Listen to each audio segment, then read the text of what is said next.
When the dollar collapses, when banks lock their doors, when your credit cards become worthless plastic, what will you have?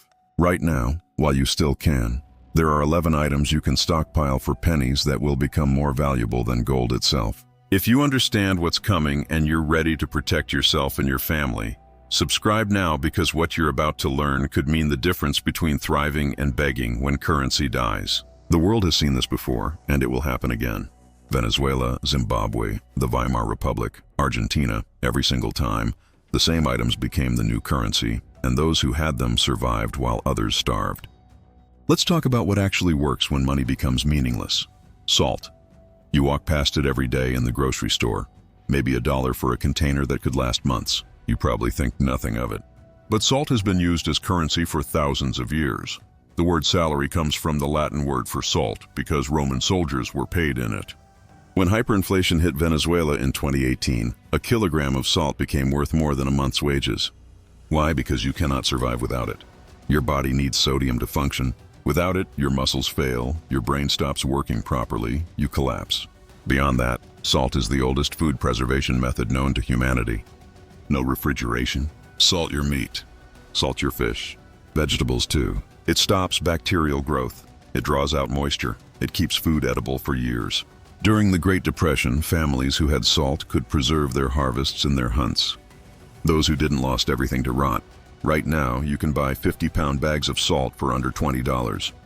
Stock it in sealed containers, keep it dry, and it lasts forever. Literally forever. Archaeologists have found 3,000-year-old salt that's still perfectly usable. When money dies, salt becomes survival, and survival becomes the only currency that matters. Alcohol. Not for drinking, though that has value too. We're talking about rubbing alcohol, isopropyl alcohol, ethanol, the kinds you use for disinfection and sterilization. In a collapse scenario, medical supplies vanish within days. Hospitals get looted, pharmacies emptied, and suddenly a cut on your hand can kill you. Sepsis, gangrene, infections that would have been nothing in the old world become death sentences. Alcohol disinfects wounds, sterilizes tools, cleans surfaces. It's also a powerful solvent and can be used to make tinctures from medicinal plants, extracting their healing compounds when there are no pharmacies left. During the Bosnian War in the 1990s, alcohol became one of the most traded items. People gave up food for it because an infected wound meant certain death. But a bottle of rakija, or rubbing alcohol, could save a life. You can buy bottles of isopropyl alcohol for $3 each. Buy cases of it, store it in a cool, dark place, and it'll last indefinitely. When antibiotics are gone and doctors are unreachable, alcohol might be the only thing standing between your family and a fatal infection. That's worth more than any amount of paper money. Lighters and matches. Fire is survival. It's warmth, it's cooking, it's water purification, it's protection. Without fire, you're vulnerable to hypothermia, waterborne diseases, malnutrition, and predators both human and animal. Right now, you can buy a disposable lighter for less than $1. A box of waterproof matches costs about $5. In a currency collapse, those become priceless. During the siege of Sarajevo, people traded jewelry, family heirlooms, even weapons for a single working lighter. Why? Because fire is non-negotiable. You can't boil contaminated water without it. You can't cook food without it. In winter, you freeze without it. Matches run out, yes, but lighters can be refilled if you have butane. And even empty lighters can create sparks to start tinder if you know what you're doing. Stockpile hundreds of them. They're small, lightweight, store forever if kept dry, and when the power grid is gone and natural gas stops flowing, a working lighter becomes worth its weight in silver. You think people won't trade a week's worth of food for the ability to boil water and cook meat? They will. They always do. Batteries. The modern world runs on electricity, and when the grid collapses, batteries become the only portable power source left. Flashlights, radios, medical devices, communication tools, all useless without batteries. In the aftermath of Hurricane Katrina, batteries sold for 10 times their normal price within hours, and even then, they were impossible to find. People were offering $100 bills for a pack of AA's, and nobody was selling because everyone needed them. In a true economic collapse, batteries give you light in the darkness, information through radios, and the ability to signal for help. Alkaline batteries last about 10 years in storage if kept cool and dry. Lithium batteries last even longer, up to 20 years. Right now, you can buy bulk packs of AA and 8AA batteries for 20 cents each. Buy thousands. Store them in airtight containers away from heat. When the lights go out and stay out, those batteries will be worth more than gold because gold can't power a flashlight. And in the pitch-black chaos of collapse, light is life. Soap and hygiene products. Disease kills more people in disaster scenarios than violence or starvation. Cholera, dysentery, typhoid.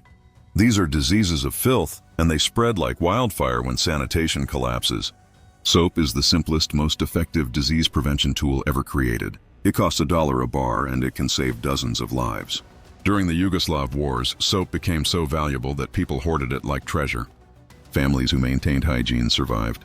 Those who couldn't wash their hands, their bodies, their clothes, they got sick and they died.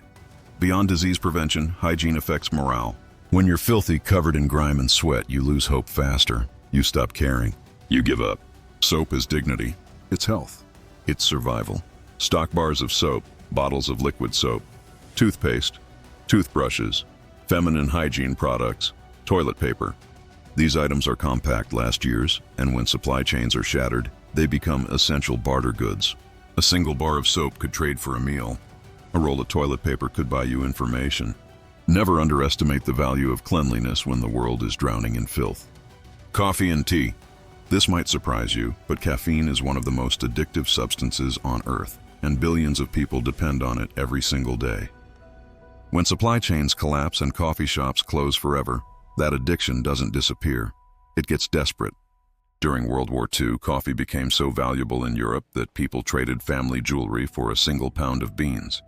In the siege of Leningrad, tea was worth more than bread because it provided warmth, comfort, and a psychological boost that kept people from giving up.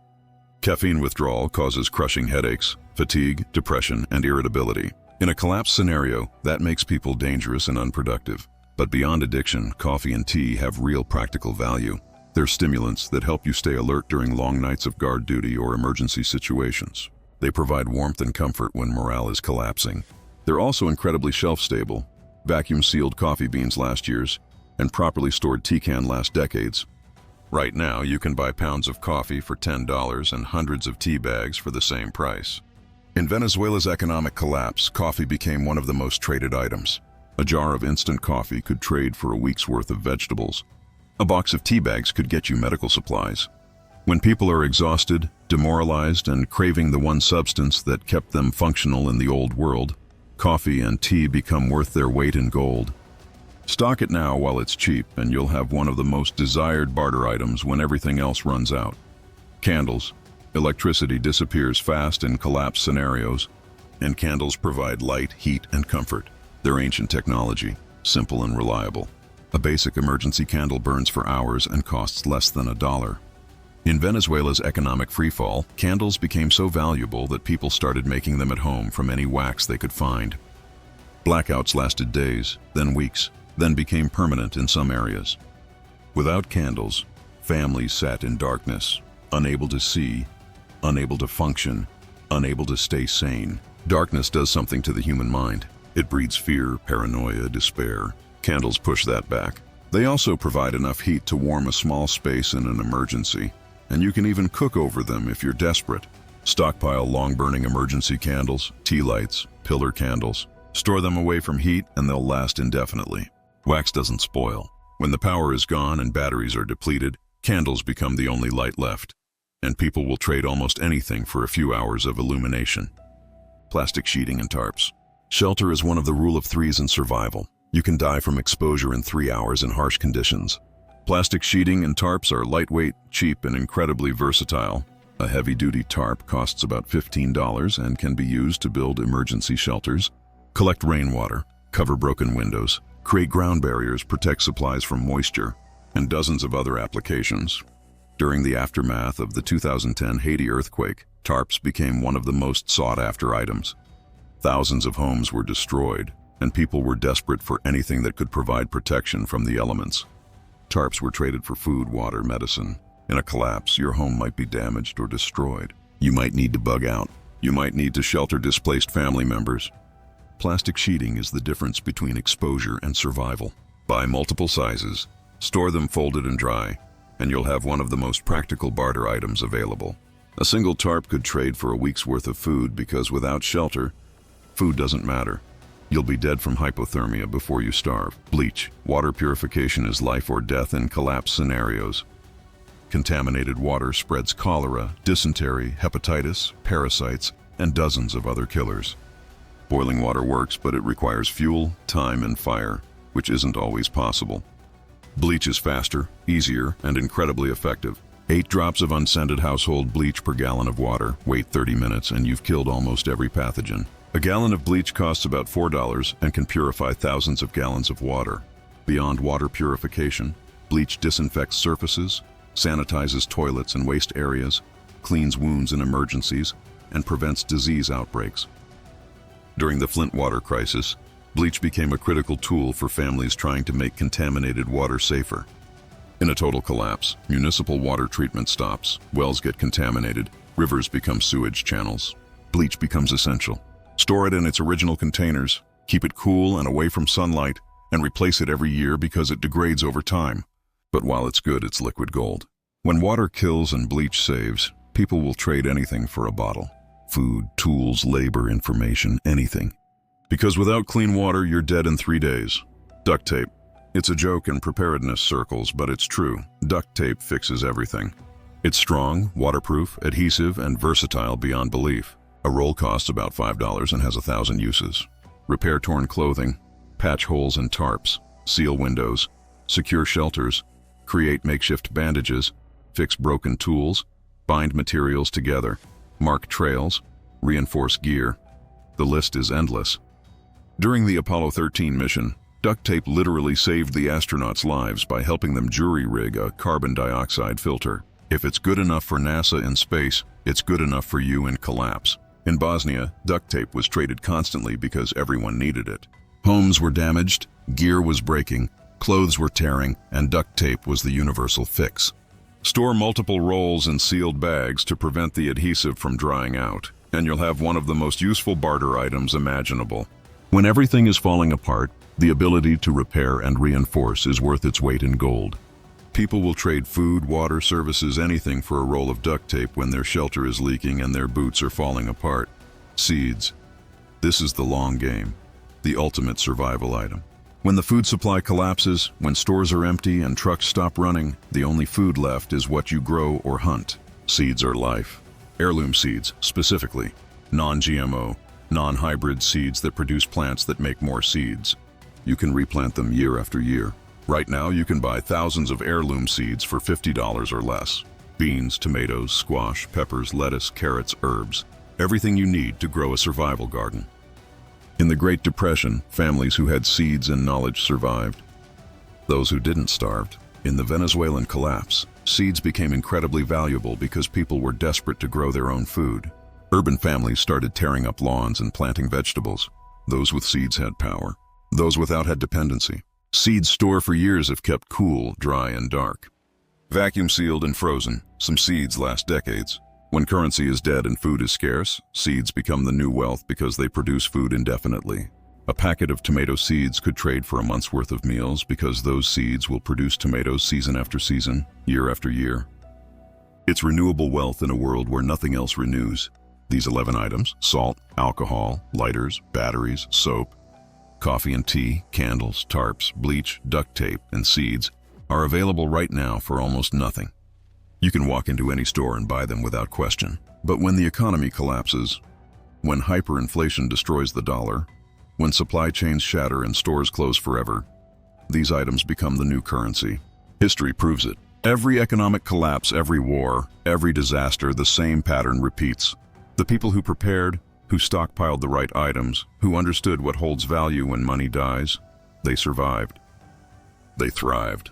They became the traders, the leaders, the ones with power. The others became desperate, dependent, and disposable. You have a choice right now. You can ignore this, hope it never happens, trust that the system will hold, or you can act. Spend a few $100s now, stockpile these 11 items, store them properly, and when the collapse comes, and it will come, it always does, you'll have wealth that outlasts money. You'll have power when others have nothing. You'll have options when others are begging. Don't just listen, act. Like this video, comment below with which items you're stockpiling first, and share this with someone who needs to hear it before it's too late. Subscribe because we're going deeper into survival strategies that could save your life, and you don't want to miss what's coming next. And if you want to go deeper, you'll find in the pinned comment some guides and documents that can take your preparedness to the next level. Check them out when you're ready. The world is changing faster than most people realize, and when money becomes worthless, the only wealth that matters is what you can hold in your hands and trade for survival. These 11 items are your insurance policy against collapse. Stock them now while you still can, because once the storm hits, it's too late. The prepared survive. The unprepared disappear. Which one will you be?